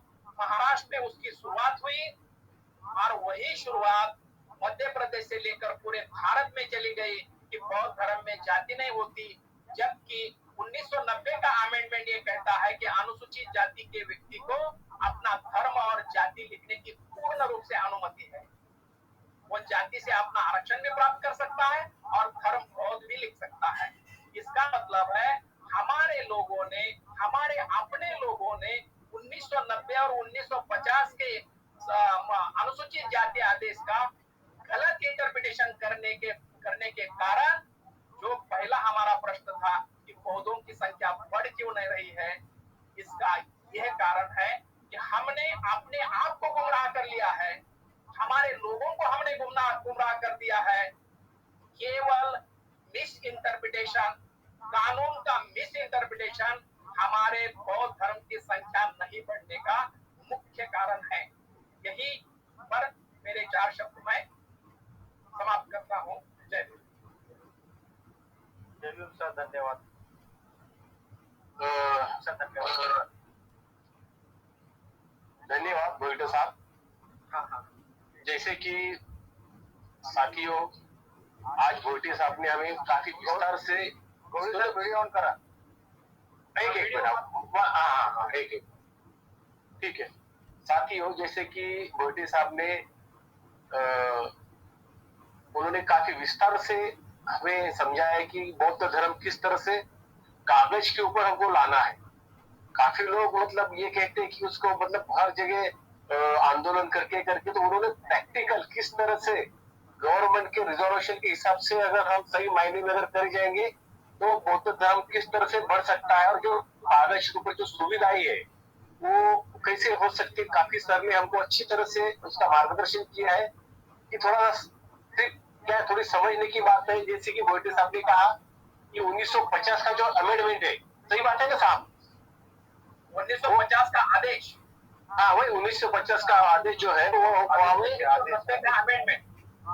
हाँ वो हमें समझाने की जरूरत है लोगों को। वो थोड़ी यस तो ये इस थोड़ा सा काम करने की भी जरूरत है लोगों में जाकर। तो इसके लिए काफी थोड़ा सा समय निकालकर जो बड़े लिखे लोग हैं उन्हें थोड़ा सा समय देना चाहिए, ऐसे भोईटे साहब ने कहा है। तो मेरे ख्याल से अभी जो हमारे जो ऑनलाइन जो प्रोग्राम जो हमारे जो है साथ में, अगर उनको इसके बारे में कुछ प्रश्न पूछना है तो सर से आप सीधा क्वेश्चन पूछ सकते हैं इस बारे में। जो हमारे साथी जो अभी ज्वाइन हुए हैं उनमें अगर किसको कुछ प्रश्न पूछना है तो सर से वो सीधा प्रश्न पूछ सकते हैं। भोईटे जी, मैं ही प्रश्न पूछ लेता हूँ। हमारा जो विषय है कि जनगणना और बौद्ध में भारत, हमारा जो ये विषय है, विषय बड़ा है, लोगों में संभ्रम भी है। तो आवाज आ रहा है ना भोईटे जी आपको? वीडियो भी ऑन है, वीडियो, हाँ 2 जगह से ज्वाइन किया है तो वीडियो भी ऑन है मेरा। हाँ तो मेरा, हाँ तो थोड़ा सा स्पष्टीकरण इसमें मेरे ख्याल से हमने देना चाहिए। और थोड़ा सा आपने बहुत अच्छे से बताया, सब कानूनी प्रक्रिया बताई है, अच्छा बताया आपने। एक इसमें यह है कि 2 बातें मेरे ख्याल से हमने और स्पष्ट करना चाहिए। एक, कागज पर जातियाँ लिखने से भारत में जातिवाद बढ़ेगा क्या या बौद्ध धर्म में जातिवाद बढ़ेगा क्या? एक, ये हमने बात स्पष्ट करनी चाहिए। दूसरा, इसके हाँ, और दूसरा जनगणना में हमारे जो भी शेड्यूल कास्ट या शेड्यूल ट्राइब की जो भी जातियाँ हैं, उसकी उसको वो बताना क्यों ज़रूरी है? अगर नहीं बताएँगे तो क्या होगा? 2 बातें, हाँ, हाँ, तो दो इसका ये 2 जवाब दे बातें दूं? स्पष्ट कर दीजिए। अच्छा, देखिए, जाति नहीं लिखने का क्या परिणाम होता है, महाराष्ट्र के लोगों ने उसको अच्छी तरह से उनको पता है। 1956 में धर्मांतरण के बाद पहली जनगणना 1961 में हुई, 1961। बोटे जी थोड़ा कैमरे से दूर हो जाइए, तो रिकॉर्ड चेहरा, हाँ, हाँ, हाँ, हाँ, ठीक है। 1961 में हुई। 1958 में उस समय के मुख्यमंत्री यशवंतराव चौहान ने ये घोषणा करी कि हम बौद्धों को आरक्षण दे रहे हैं। उसके कारण हमारे लोगों में ये हवा फैल गई कि अब हमें बौद्धों को आरक्षण मिला है और हमें जाति लिखने की कोई आवश्यकता नहीं है। उसके बाद तुरंत 1961 की जनगणना आई। तो उस जनगणना में हमारे अकेले महाराष्ट्र के 27,90,000 लोगों ने अपना धर्म बौद्ध लिखा, लेकिन अपनी जाति नहीं लिखी। इसका नतीजा ये हुआ कि महाराष्ट्र के असेंबली में, महाराष्ट्र के विधानसभा में जो हमारी 33 एमएलए की सीटें थी, वो घटकर 15 रह गई। हमारा जो 13% आरक्षण था, वो सीधे नीचे आ गया 6%। ये है जाति नहीं लिखने का परिणाम। अगर हम अनुसूचित जाति के लोग अपना धर्म बौद्ध लिखेंगे, वो तो स्वतंत्र है, कोई भी लिख सकते हैं, लेकिन हमें धर्मांतरण के साथ साथ संविधान को भी संभालना है, संवैधानिक प्रावधानों को भी संभालना है। बाबा साहब ने अपने जीवन का लगभग 90% समय हमारे उत्थान के लिए दिया है। उन्होंने बहुत ही मेहनत से हमें जो भी सुविधाएं दी है वो मिली है। अगर बाबा साहब नहीं होते तो हम एक भी सुविधा लेने के लायक नहीं होते, हमें कोई नहीं देता। जो बाबा साहब ने दिया है वह गंवाना नहीं है, उसको जताना है, संभाल के रखना है। और इसीलिए धर्म और जाति का बिल्कुल संबंध ना जोड़ें, क्योंकि जाति प्रमाण पत्र पर किसी भी धर्म का उल्लेख नहीं होता है। केवल जाति प्रमाण पत्र पर जाति का ही उल्लेख होता है। और हिंदू धर्म से आप मानने वाले हैं, फिर भी आपको अनुसूचित जाति महार का ही प्रमाण पत्र मिलेगा। आप सिख धर्म को मानने वाले हैं, फिर भी आपको रामदासी जाति का मिलेगा, सिख का नहीं मिलेगा। आप यदि बौद्ध धर्म को मानने वाले हैं, आपको केवल चमार जाति का ही प्रमाण पत्र मिलेगा, बौद्ध उसके ऊपर लिखा हुआ नहीं होगा। बौद्ध सरकार से प्रमाण पत्र हमें नहीं मिलता है। बौद्ध हम हैं, यह अगर हमें सिद्ध करना है, मैं बौद्ध, मेरा परिवार बौद्ध है, ये सिद्ध करने के लिए हमें खुद को लिखना होगा। जैसे 5 साल का बच्चा आपका स्कूल में जाता है, आप उस बच्चे का फॉर्म भरते हैं, स्कूल एडमिशन फॉर्म। उस बच्चे के उस एडमिशन फॉर्म में धर्म लिखो बौद्ध, जाति लिखो चमार, महार। महार जाति से, चमार जाति से उसको संवैधानिक आरक्षण का प्रावधान खुला हो जाएगा, और धर्म लिखने से वह बच्चा बुद्धिस्ट बनेगा। अब मुझे बताइए, जिस बच्चे के दाखिले में आप बौद्ध लिखेंगे, वह बच्चा यदि 22 साल का होगा तो उसके सभी दस्तावेज में बौद्ध ही बौद्ध लिखा होने के कारण वह बच्चा दूसरे धर्म के बारे में सोचेगा? कभी नहीं सोचेगा। ये है धर्म अपने परिवार का हिस्सा बनना, यानी कि रिकॉर्ड करने का यह पहला तरीका है। हमें धर्म अपना खुद का रिकॉर्ड करना पड़ता है। सरकार उसका कोई प्रमाण पत्र नहीं देती, हमें खुद को रिकॉर्ड करना पड़ता है। और इसीलिए यह प्रचार करना जरूरी है कि कल तक जो हुआ उसे भूल जाइए। कल तक हमने हिंदू लिखा, वह भी 1950 के आदेश के तहत, क्योंकि हम हिंदू थे, करेक्ट, उसमें भी कोई बदलाव करने की आवश्यकता नहीं है। कल तक जो हिंदू लिखा है, सर्विस रिकॉर्ड में है, बच्चों के स्कूल में है, उसमें कोई बदलाव नहीं करने का, वह भी करेक्ट है, वह भी संवैधानिक है। आज से, अभी से, बस इतना ही काम हमें लोगों को सिखाना है कि कल की बात भूल जाओ। आज से, अभी से अपने बच्चों के नामांकन पर्ची से लेकर सभी सरकारी दस्तावेज, जमीन खरीदनी हो, कोई आवेदन करना हो, नौकरी का रिकॉर्ड हो, सीधे वहां पर अपना धर्म लिखे, बौद्ध, जाति लिखे महार चमार, मात्र लिखने से ही आपका धर्म कानूनी माना जाता है। आपको कोई भी माई का लाल इसका प्रमाण पत्र नहीं पूछेगा, क्योंकि उसके लिए संविधान अनुमति हमें दे रहा है। इसीलिए धर्म और जाति को लिखना, कुछ लोग ऐसा बोलते हैं हिंदू महार, अरे हिंदू महार कोई जाति होता ही नहीं है। हमारे महाराष्ट्र में ऐसे प्रमाण पत्र दिए गए, हिंदू चमार, हिंदू चमार ऐसा प्रमाण पत्र होता ही नहीं, जाति होती ही नहीं है, केवल चमार का ही प्रमाण पत्र मिलता है, हिंदू चमार होता नहीं है। बौद्ध का, बौद्ध धर्म कॉलम में, जाति के कॉलम में चमार। धर्म और जाति अलग अलग है। जाति ये संवैधानिक प्रावधान है, कॉन्स्टिट्यूशन का हिस्सा है, भारतीय संविधान का हिस्सा है, सेक्शन 341 का वो भाग है। और धर्म ये हमारी निजी मामला है, भारतीय संविधान का और धर्म का कोई संबंध नहीं। केवल इसीलिए इसको प्रतिबंधित किया है क्योंकि अनुसूचित जाति के लोग बौद्ध धर्म का अनुसरण करने वाले हैं, हिंदू धर्म का अनुसरण करने वाले हैं, सिख धर्म का अनुसरण करने वाले हैं।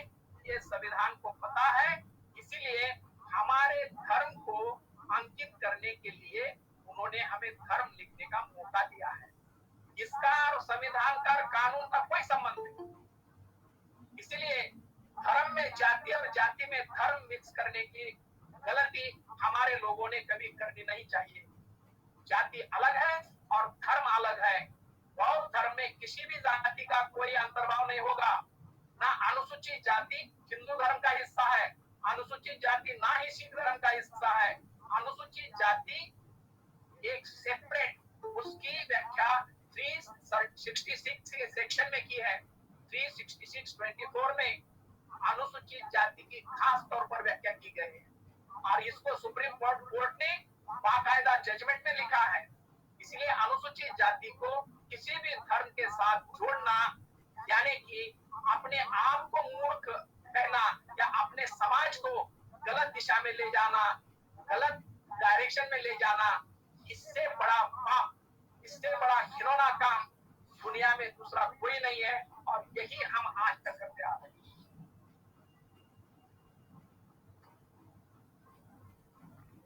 बताइए, आवाज नहीं आ रहा आपका? कौन 1 मिनट, अभी आ रही है? आवाज आ रही है? हाँ हाँ। तो अभी इतना और स्पष्ट कर दिया है जो पाटिल साहब ने भोटे साहब को जो प्रश्न पूछकर, मेरे ख्याल से अभी ख्याल से काफी किसी को कुछ प्रश्न पूछना मेरे ख्याल से नहीं रहेगा, क्योंकि उन्होंने काफी अच्छी तरीके से और स्पष्ट करके उन्होंने कहा है कि भाई किस तरह से इस विषय को हमको सिर्फ मेहनत करनी पड़ेगी काफी, और जो सरकारी दस्तावेज है, सरकारी विभागों में हमें जाना ही पड़ेगा। अगर कुछ काम होता है तो या कुछ जरूरत पड़ती है तो उसके लिए साहब तो रहेंगे ही। तो मेरे ख्याल से एक प्रश्न ले लीजिए, एक आध कोई से प्रश्न होगा तो पूछ लीजिए, एक आध प्रश्न, फिर कार्यक्रम को समापन कर लेते हैं। मैं सवाल पूछना चाहता हूँ सर। कौन पूछ रहे हैं? मैं बालाजी शिंदे सवाल पूछना चाहता हूँ। ठीक है, पूछो। वीडियो सर, मैं ये पूछना चाहता हूँ कि हम लोग को वीडियो सर ने बताया कि किसी स्टेट में, किसी किसी राज्य में पोर्टल में खुद सर ने जाके पोर्टल में बताया कि यहाँ बौद्ध धर्म नहीं दिख रहा है, तो हमें हर स्टेट में ये पोर्टल देखने का या उसको मॉडिफाई करने का अधिकार हमें है या वहाँ कोई जा सकता है। तो ये जैसे आंध्र प्रदेश में और उत्तर प्रदेश में पोर्टल में कोई चेंजेस नहीं, इसलिए हमको बुद्ध जाति नहीं दिखाई दे रहे। हम लोग खास तौर पे देखते हैं तो बुद्ध का जो आंकड़ा है ये पेपर से आंकड़े से 10 गुना ज्यादा है, लेकिन पेपर में तो बुद्ध धर्म बहुत कम दिख रहा है। तो इसके लिए पोर्टल के लिए सर हमें क्या करना पड़ेगा चेंजेस करने के लिए? देखिए, इसका जवाब दे दूं? दीजिए दीजिए दीजिए भोइटे साहब दीजिए। देखिए,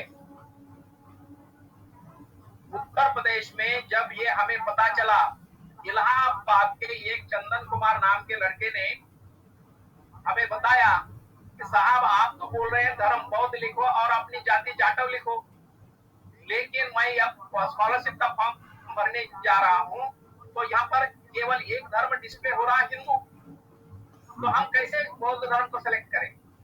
तो इसीलिए हमने यहाँ से उत्तर प्रदेश सरकार को पत्र लिखा है और उसका काम अभी वहां पर चल रहा है।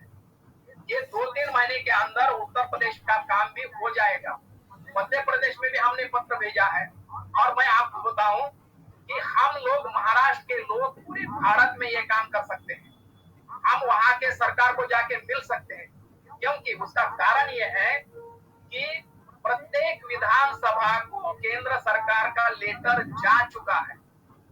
जैसे महाराष्ट्र सरकार ने 8/11/90 महाराष्ट्र सरकार का जीआर निकाला, उसी प्रकार उत्तर प्रदेश सरकार ने भी जीआर निकाल चुके हैं, मध्य प्रदेश सरकार ने जीआर निकाल चुके हैं, कर्नाटक सरकार ने जीआर निकाल चुके हैं इसको इम्प्लीमेंट करने के लिए।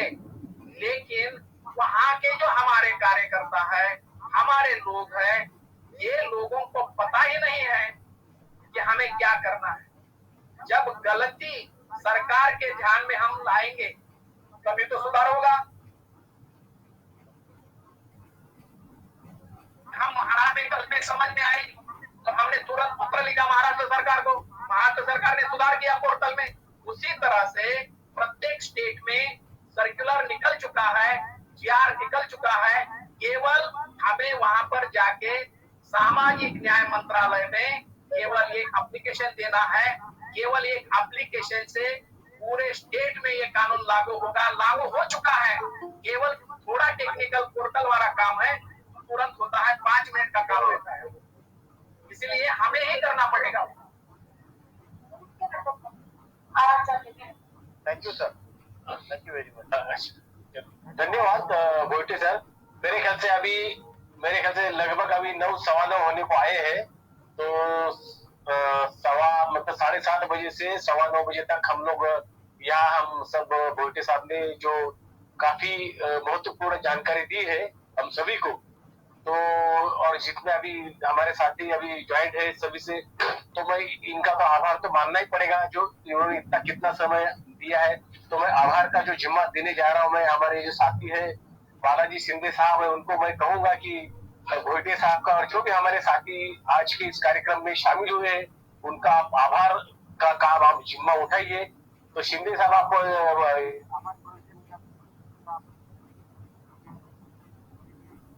ऐसे में आपको विनती करता हूं। हेलो हेलो, प्रथमतः मैं माननीय आयुष्मान राजेश पाटिल सर, पांडुरंग गवली सर, इन्होंने मुझे यहाँ आने का मौका दिया है, इनके लिए मैं इनका शुक्रगुजार हूँ। आज के वर्षगांठ में इस उपलक्ष्य में ये हमारा 8वां सत्र है और ये हमारा 8वां सत्र संपन्न हुआ है। इसी में हमारे माननीय अच्युत भोइटे सर ने जो हमें आज मार्गदर्शन दिया है, इनका मैं सभी के ओर से, सभी जो साथी हमारे इस सत्र में ज्वाइन हुए हैं, इन सभी की ओर से मैं सर का तहे दिल से शुक्रगुजार हूँ।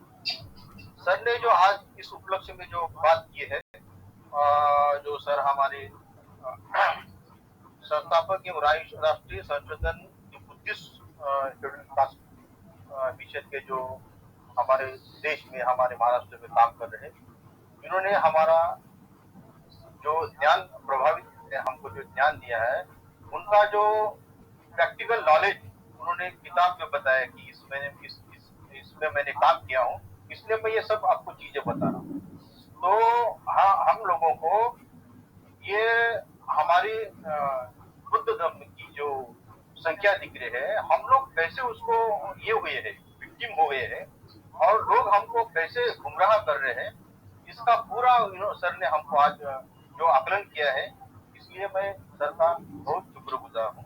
सर ने जो बताया हमको आज इस संदेश में, ये हमारे मन की चेतना और हमारे मन की प्रज्ञा का उन्होंने जो जागृत किया है, उन्होंने सर ने जो बताया कि 1955 का जो भारत जो उद्यम था, जब बाबा साहब ने 3 जून 1990 में संविधान संशोधन करके खंड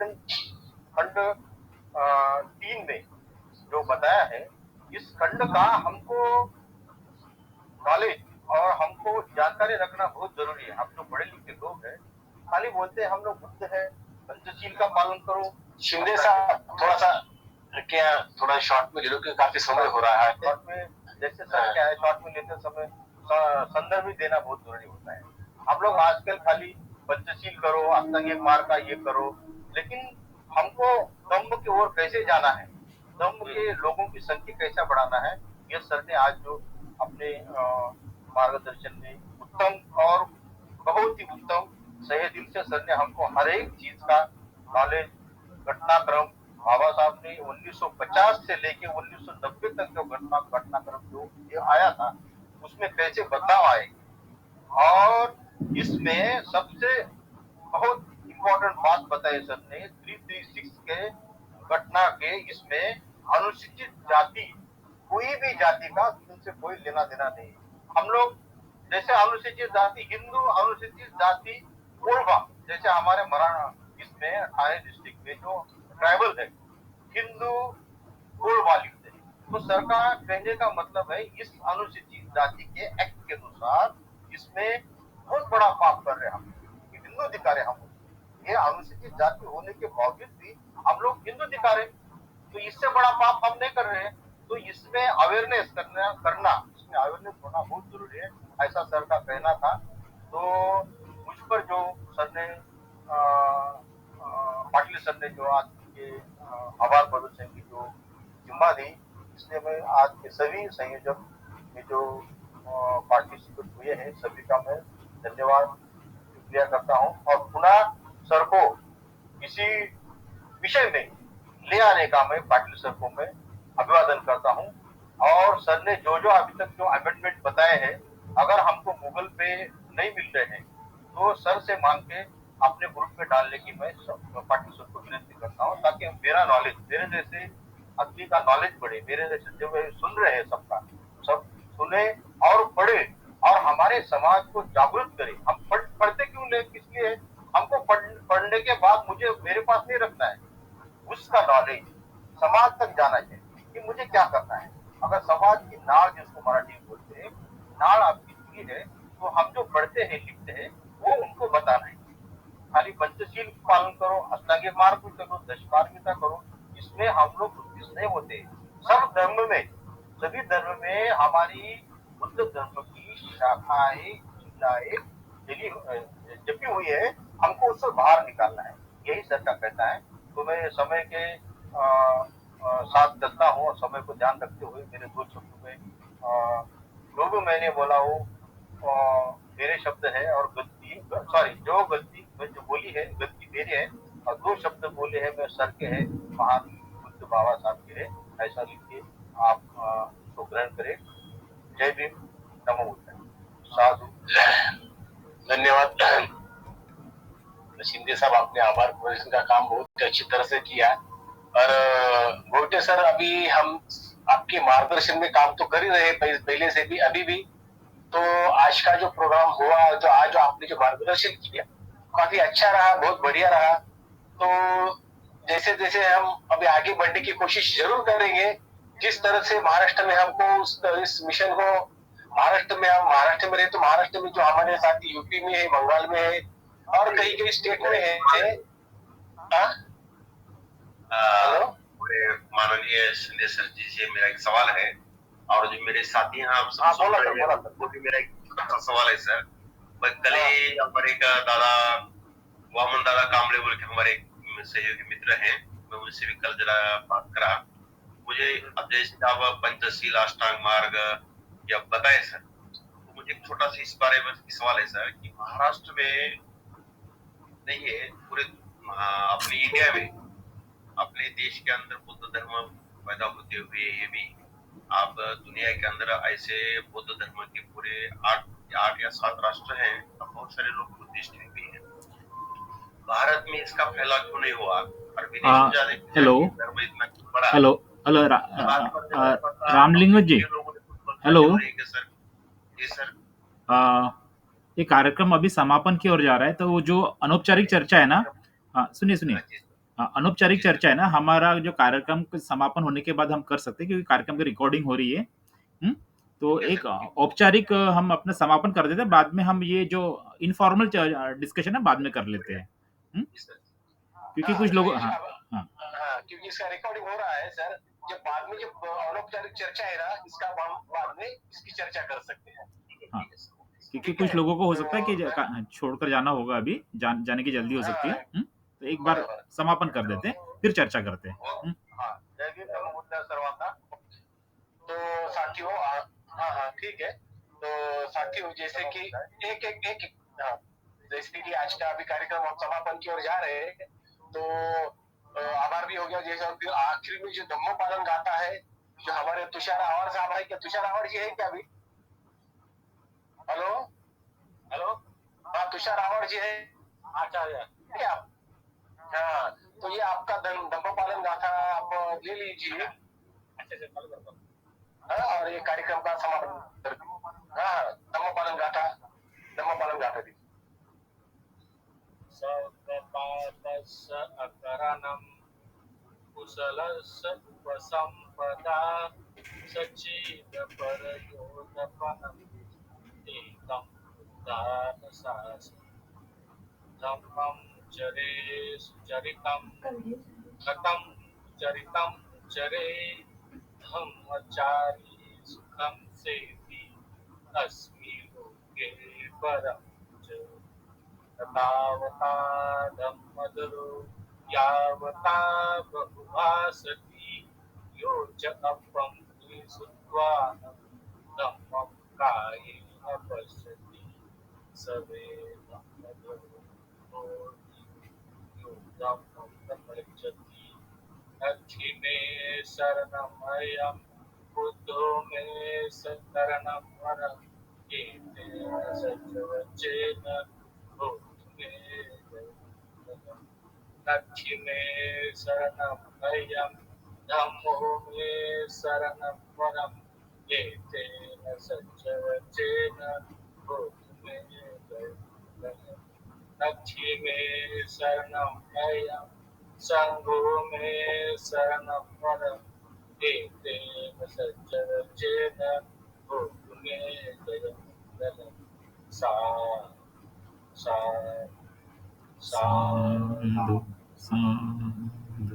धन्यवाद तुषार आवाड़ जी ने अभी धम्म पालन की गाथा ले लिए। तो साथियों, हम अब मेरे ख्याल से रुक जाते हैं और अगले